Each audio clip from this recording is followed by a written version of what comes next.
Kapalaran, saan tayo nagka-customize ng ating trapalan. Yung paglan, kailangan talaga natin. So, yan, customized trapal for e-bike. Many people na yun na e-bike, papakustomize ko na dyan sa Kapalaran. Many people dito nga pala sa Kapalaran, dito sa Barangay Dimasalang Apostoli ako nagpagawa. So, ito yung V4 ng aking pong e-bike. Ito na nga yung time kung saan sinusukat na nga ni Kuya yung tela na gagamitin para sa aking customized trapal para sa akin pong e-bike. So, ito yung pong color pink and ito naman yung leather na black na gagamitin na tela para po sa akin pong e-bike. So, sinusukat na niya dito. Ito na nga yung first step na ginagawa ni Kuya kung saan binabalatan na niya ng plastic yung bakal ng aking e-bike.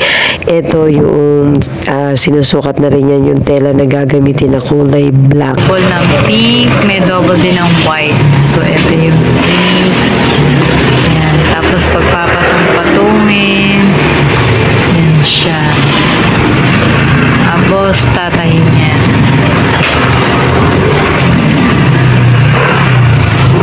After na nasukat, ito na yung next step kung saan tinatahin na niya yung pink and black at ito magkakapatong na yung mga leather na yan. Ito yung step by step na pagpapagawa ko ng customized trapal para po sa aking e-bike. Ngayon, nilalagyan ng takeran para may kakapitan mamaya pag... Wala po kasing kakapitan eh. So, yan, kalahati pa lang yan, ha? Pero napakaganda na. Paano pa pagka nabuo ng lahat? Kakaiba talaga yung aking e-bike. Sa kabilang side, wala pa. So, yan yung half muna niya. OMG, parang carousel na Cinderella. Grabe. So, yan, ginabi na yung paggawa dito sa e-bike. So, yan, konting-konti na lang tapos talaga. Many people, finally natapos na nga po yung aking pinagawang customized na trapal for my beautiful pink e-bike from NWOW.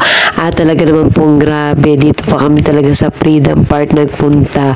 Bali nag-video ako morning para makita nyo po yung naging pinaka-finish nung pagkakagawa ng trapal sa aking e-bike. So pinakustomize ko nga rin pala yung storage dun sa pinakataas. So every time na magbabiyahe ko, milalagyan pa ako dun sa pinaka-itaas po. Ang ganda. Thank you so much kay Kuya Raniel kung saan siya po yung gumawa ng aking e-bike, yung Tolda. Thank you so much. Andito lang po siya. Kapalaran. Kapalaran pa. Yan. Thank you po. Sa uulitin po, Kuya. Thank you for watching.